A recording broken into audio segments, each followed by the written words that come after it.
মহাসাধক, একদিকে সাধক বামাখ্যাপা আর একদিকে শ্রীরামকৃষ্ণ।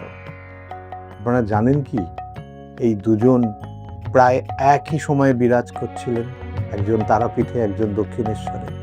এটা হয়তো আপনাদের জানা নেই। জাস্ট 2 বছরের পার্থক্য দুজনের মধ্যে। বামাখ্যাপা ছিলেন একটু উগ্র আর শ্রীরামকৃষ্ণ ছিলেন ওনার ওই দক্ষিণাকালীর মতো শান্ত।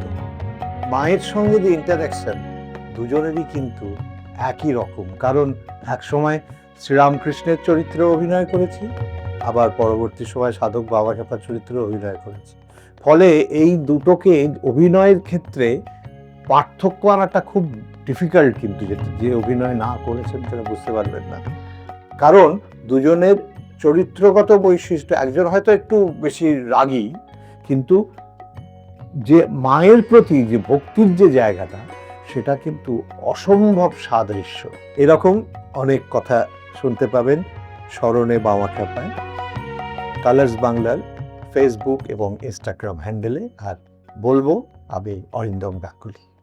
সাধক বামাখ্যাপা প্রতিদিন বিকেল 5:30টায় কালার্স বাংলায় আর যে কোনো সময় জিও হটস্টারে।